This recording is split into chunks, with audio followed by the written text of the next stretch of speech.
on getting this reg reform right and getting totally out of the vocabulary of U.S. citizens that any company is too big to fail. I guess I got to wrap this up, and we all would like to move on, but it's like having the bank get robbed, and we don't want, and we can figure out a new way to put new locks on the bank, but we don't want to get any of the money back. And I guess what I'm saying is we know that the bank was robbed. We know we need to restructure the way the bank is run. Why wouldn't we take back the money that was stolen?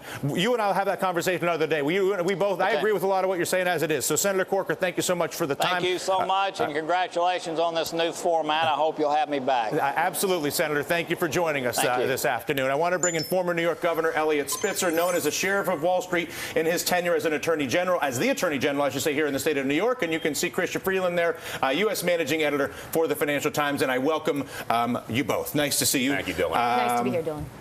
Where to begin? The president today, Christian, came out with a fee plan for the banks. How do you think this will go over? Does it address any of the problems? Depends on where. I think the people who were not very big fans of Eliot Spitzer when he was Attorney General will not be very big fans of this plan. But I think with the American public, I think this plan is going to be very, very popular. I think that there is a huge public anger about the bailouts. And as we see the big bonuses, which are going to be paid out for 2009, I think it just doesn't compute. You don't have to be a financial genius to feel that billions, trillions maybe of dollars were spent bailing out Wall Street. No, it's not maybe. 10%. But I got to take issue with that. It's not maybe trillions. Okay, it's a certainty. There were trillions of dollars and still are trillions of dollars. I'm just making the weakest possible case here, and even that is outrageous, right? 10% unemployment, and I think ordinary American people feel this is unfair. My concern, Governor, is that this smart. is a political stunt. That this bank fee is a president trying to appear to do something while actually doing absolutely nothing. Look, I don't want to challenge the president's motive. I am supportive of him. I think we all should be and must be. I think you said it earlier. On a present value basis, this is nothing compared to the totality of the tax dollars spent. More fundamentally, the big issue is not a few dollars here and there, but structurally, what are we going to change so that the too big to fail, the capacity to gamble with our money, to have, as we say, it's become the catchphrase, we've socialized risk, privatized gain. That system has to be confronted. And the good senator, when he was talking, said something fascinating before. He said he's going over to the Fed to look at secret documents about AIG. Why are they secret? We own AIG.